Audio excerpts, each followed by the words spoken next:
So, in case you guys didn't know, David with a 4 in his name was finally arrested after a long and grueling 7-month investigation.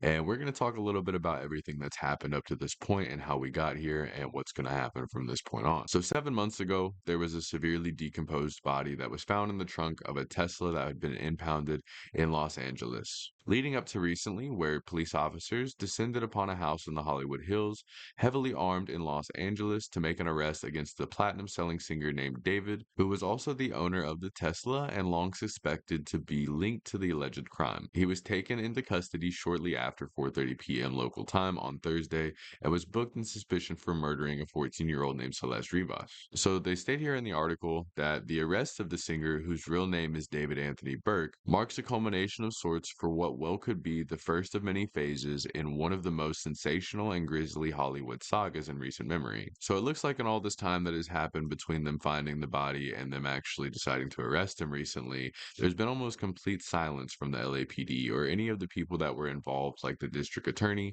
or the medical examiner that were involved in the case. Meanwhile, in their silence, the internet has been almost the complete opposite, where there's been a constant drip of misinformation, rumor, and people talking about this incident all over the place. And it looks like on Monday, which I believe is today because this article was put up on the 17th of April, that LAPD detectives will present their case to the DA's office for filing consideration. It looks like prosecutors are expected to review the facts and evidence that they have and see if there's enough to officially bring charges against David. Again, they state on Monday, which I believe is today, that they're supposed to be giving some kind of update after the filing decision has been made. Meanwhile, while all of this has been going on as well, a prominent LA criminal defense attorney named Blair Burke has actually been defending David on this. He's been heading his legal team and has been denying that he was a killer at all. He even made a statement saying, "Let us be clear, the actual evidence in this case will show that David Burke did not commit this murder." And throughout all of this occurring in the past several months, he's been maintaining that David is actually innocent. They also stated that there has been no indictment returned by any grand jury in this case and no criminal complaint filed. He also said that David had only been detained under suspicion,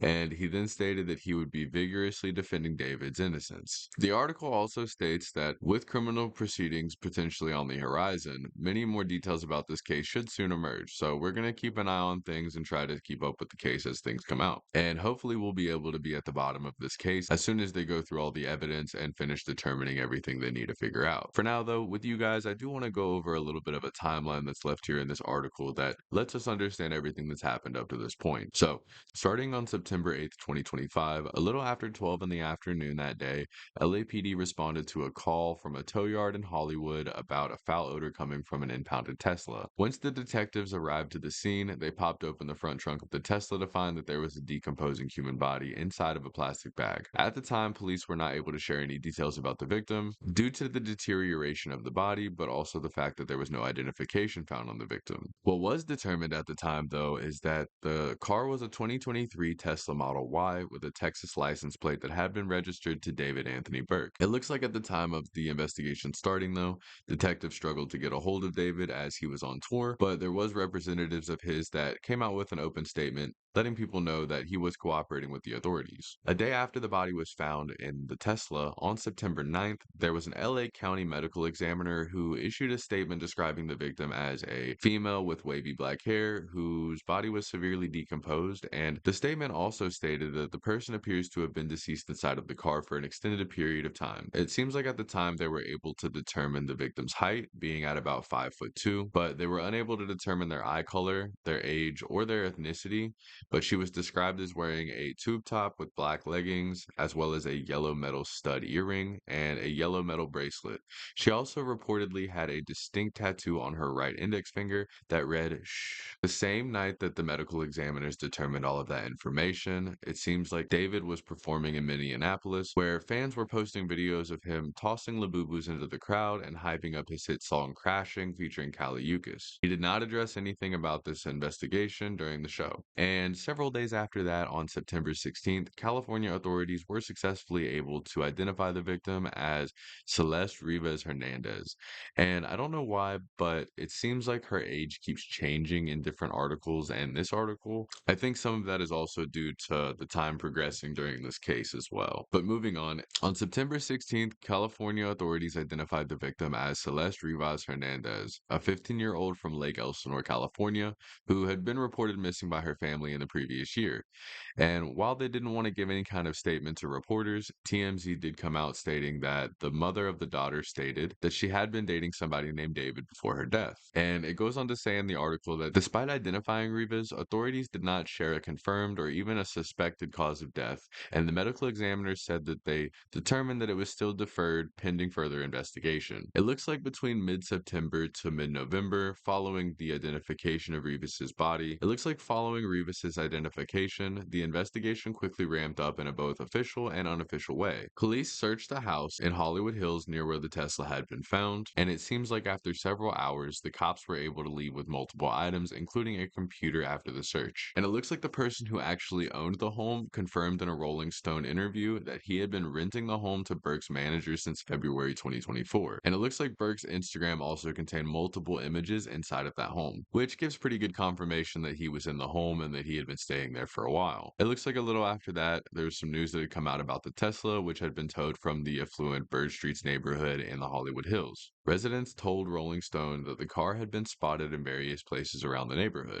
going back as far as May 2025. The city finally towed the car after a citizen complained about the car being abandoned for more than 72 hours. There were some people even stating that the car had been parked in the same spot for like 3 weeks. There was also some new details that had surfaced about the Tesla that had been towed from the affluent Bird Street neighborhood. Residents told the Rolling Stone that the car had been spotted in various places throughout the neighborhood, and sightings had even went back as far as May 2025. Meanwhile, there was a lot of speculation and rumor going around about all the ways that the victim and the suspect were connected. For example, there was actually a photo of David in Lake Elsinore, close to where Rivas lived before her disappearance. Apparently, there was also a song that got leaked that was unreleased by David that was floating around the web called Celeste. There was also a photo that came out of David with a tattoo just like Rivas on his finger saying shh. Authorities, however, remained pretty quiet about this at the end of September. The LAPD released a statement explaining that they had a lack of names, suspects, charges, or arrests. They also stated that the medical examiner had not determined any cause or manner of Rivas's death, meaning they still didn't really have any way of proving that there was a crime that had been committed other than somebody trying to conceal her body at this point. Amongst all of this stuff going on with the investigation, a planned deluxe edition for an album titled Withered by David was shelved. The last two shows on his North American tour were also canceled. Apparently, he also had some runs that he was going to do with fashion companies such as Crocs and Hollister that were also yanked from the program. And finally, on November 18th, it was confirmed by NBC and ABC News that David had been identified as a suspect in the Rivas death, though there had not been any arrests or any sort of charges put on at that time. And there was a point in late November as well where police publicly declined to characterize Rivas' death as a homicide. The case was described as an investigation into murder, though, and in court documents filed by the LAPD detective Joshua Byers, he made comments in declaration to requesting a court order that would prevent the medical examiner from releasing Rivas' autopsy findings. But it looks like this made some people at the ME's office pretty unhappy, and they ended up expressing their frustration in a rare public statement. Here it states the department's mission is to have full transparency with the community by providing information about our case, to empower people to make changes that save lives. And this is coming from the chief medical examiner, Dr. Odi Ukpo. He said, since becoming the department head, I've worked on eradicating the practice of placing security holds on medical examiner cases simply by law enforcement request. The practice of security holds is virtually unheard of in other counties, and they also stated that it has not been proven to improve any outcomes in the legal system. Around the same time, the cops released a separate statement meant to dispel some misinformation that was provided online. Claims stating that Rivas's body had been frozen or refrigerated before it was moved into the Tesla, or that she had been decapitated. Around the same time, cops released a statement that was supposed to dispel a lot of the information that was spread online. Claims such as people stating that Rivas's body had been frozen or refrigerated before it was moved into the Tesla, and that she had been decapitated. But they did acknowledge something else. Regarding an alleged trip Burke took to Santa Barbara, discussed on a podcast episode featuring TMZ founder Harvey Levin and a prominent criminal defense attorney named Mark Garagos, we have evidence that David traveled to the Santa Barbara area sometime during the spring of 2025. The reason for that trip is still under investigation. They also stated at this point that they hadn't come up with anything that really linked that trip to the case at all, other than the fact that he was there. And now we're coming up to November 26th, where the Los Angeles Times confirmed that the LA County District's Attorney's Office had been presenting evidence in the Rivas case to an investigation grand jury. While investigative panels can be used to subpoena witnesses, compel evidence, and recommend charges, they cannot return an indictment. And now we're actually going to fast forward a little bit to January 26, 2026, where one of David's friends was actually arrested. His name was Neo Langston, and he was reportedly an influencer in Montana who had been hauled back to Los Angeles after failing to appear at a grand jury hearing as a witness. Langston was eventually released on a $60,000 bail and reportedly appeared in front of the grand jury in early February. And then we're moving up to February 12th, where the First District Court of Appeals in Texas denied 3 petitions by David's father, mother, and brother,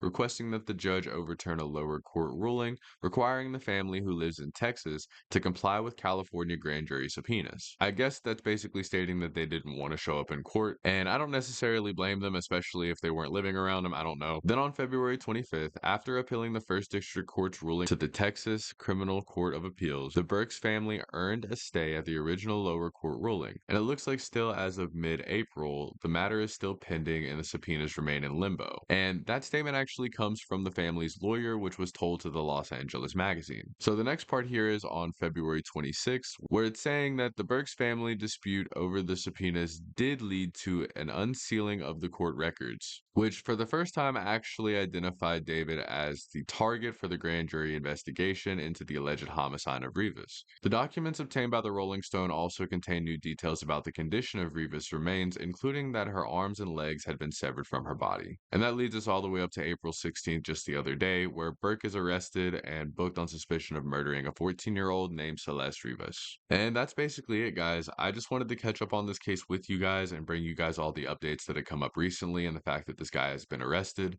And we're going to keep up with this from here on out. It seems like pretty soon we should be getting more details coming up about the case, and maybe we'll get some justice for this girl that was killed and her family that is mourning her. But let me know what you guys think about this whole incident. And if you guys would, please interact with my other videos. I've worked really hard to make them, and I work every single day to try to make sure that they're better. So if you guys would do that, it would really be appreciated. And that's pretty much it, guys. I will see you in the next one.